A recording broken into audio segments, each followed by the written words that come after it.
Tracy here. Welcome to my sewing room again. Today's tutorial will be on an ironing board cover. So you might be thinking to yourself, well, that doesn't sound so fun. Well, it actually is, because when you know how to sew, you can do so many other things, like cover your own ironing board. I mean, you can brighten up your whole sewing room with this one project, because what's left out all the time in a sewing room? Well, usually it's your ironing board, right? I mean, in my sewing room, it lays right across here. I actually have this over here just to show you all my ironing board and what it looks like. It doesn't look that bad, but it's boring, right? Let's get to the point. This is a boring ironing board, and if you sew, you typically will love color and love fabric, right? And then you're gonna need about a half a yard of this, okay guys? And this right here is just some binding that I had on hand. You can use string, rope, whatever, for this project. You can even use elastic, but my tutorial is not on elastic today. It is on a much simpler method. And we are just going to cover over top of what's here. This is protectant, and it has like almost like a batting underneath of it. You always want to make sure that you put something under the fabric. Like I said, you're going to want 100% cotton, and I will show you step by step on how to do it. All right, guys, let's get going, because this sewing room needs brightened up. Okay, guys, right here, you're going to lay your fabric out and fold it in half to ensure symmetry. You're going to lay half of your ironing board down, and you're going to go approximately 4 inches away from the actual board itself. With a pencil, you're going to mark dashes all the way around, and then we will cut that out after we make all the markings.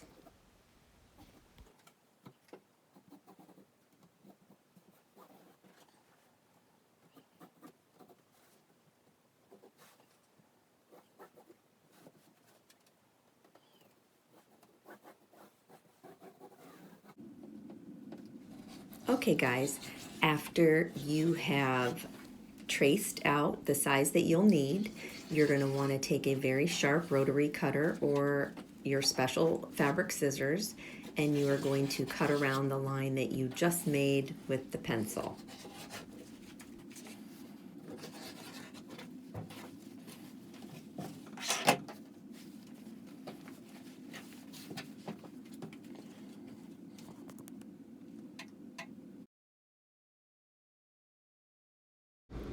Okay guys, here I am serging the raw edge of our cover.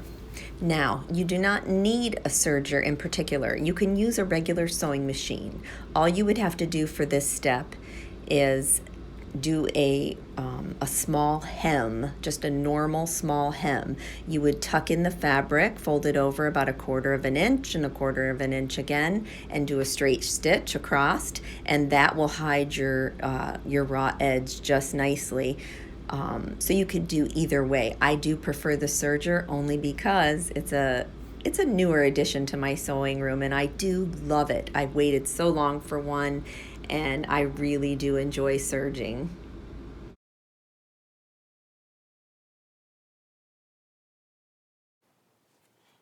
Okay guys, on this part we are going to do some pinning. I know not everybody likes to pin, but sometimes it's needed.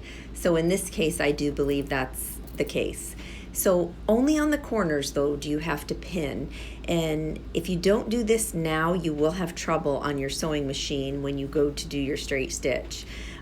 So what you're going to want to do is fold over the fabric just as you see me doing, just so that it makes a nice curve and it just overlaps a bit. And this is only on the curved areas, and you'll want to do this on the point of the ironing board cover as well. And this, trust me guys, this will save you a lot of headache.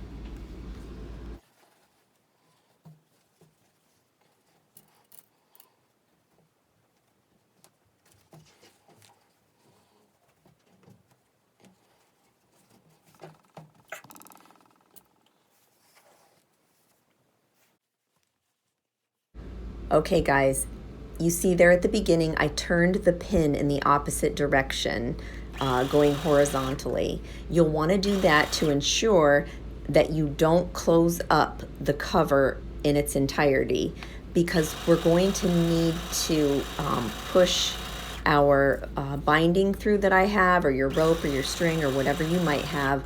We need a hole to go in. So if we sew that up, we are not going to have a space there. So we're going to want to make sure that we do leave that open, and that's a good reminder to me. It helps me to remember. So as you can see here, we're just going to go with a normal stitch all the way around, and continue until we're done. And we're almost finished, guys.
Okay guys, what I've done here is attached a safety pin to my my binding that I'm going to be pushing through the sleeve on this cover.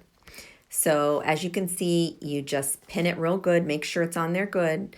I've lost many a pin inside of casings, so you want to make sure that it is pinned well to your binding or your string or whatever you're using.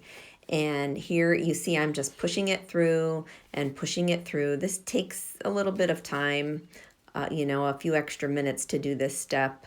It's a little time consuming, but it's how you're going to get to the end of the project. So you're just going to keep going and keep going and keep pulling your, pushing your safety pin through until you get to the end. And there it is. And you see here what I'm doing is I'm going to pin it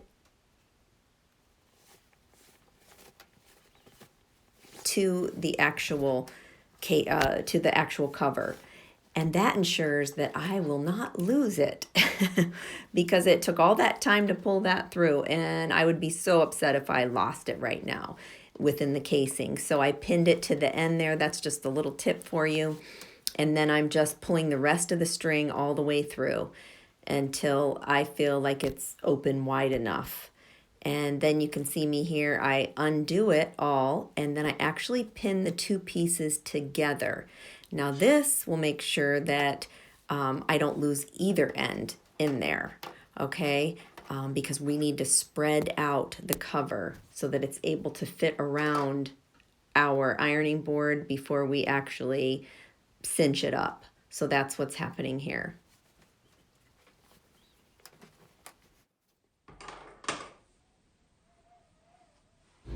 How satisfying is this part?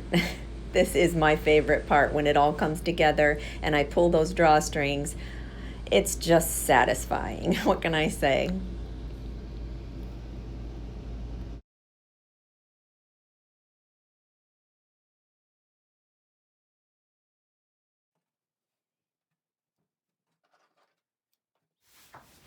All right, guys, it's done. Finally. It didn't take that long though, did it? Hopefully yours didn't take that long. Mine didn't either. It's a quick project. It comes together super quick. So it's finished and I just love it. I am so glad I did this today, guys. It brightens up my sewing room. Here's the front. I'll tip it up so you can take a look. I mean, it just is so bright and pretty. I mean, this fabric makes me smile. Make sure you use fabric that makes you smile. And then when you turn it around, there's our little tie peeking out. See that little bit of turquoise? It really does make a difference. It's just a little touch that makes a huge difference, to me anyways. And if you look around here, that 4 inches that we added around the ironing board at the beginning, I believe that was just enough. It was just perfect in order to make that overlap that we needed to cinch that tight. And that's the key on an ironing board, is to make sure that that fabric is on there super tight. And by tying this just in a bow, we managed to do that. So I'm really excited about this project. It turned out really good. I keep mine here, so when I'm sewing or piecing, doing quilts or whatnot, I'm able to just reach over and iron what I need to. So let's give it a test run, okay? Iron is nice and hot, and so we'll just see how this works out. Oh yeah, nice and smooth. Oh, let's just iron our fabric. It makes you just want to iron, right? Not really. But if you're gonna iron, oh my word. To look at this fabric, I don't mind it as much. That gray was just so boring. And so we went from boring to shabby chic, right? It's great. I just really love it. It was a quick tutorial. I'm so glad I did it, and I really do hope you all use it. And if you have any questions at all, don't hesitate to add them in the comments. I'll answer them the best I can. I've only been sewing for about 5 years, so I don't quite know everything about sewing, but I have done enough projects to be able to possibly help somebody else. So subscribe and like, and I'll just keep making more tutorials. I have a lot of great ideas coming down the pike, so you want to stay tuned. Thanks guys so much. Take care. God bless.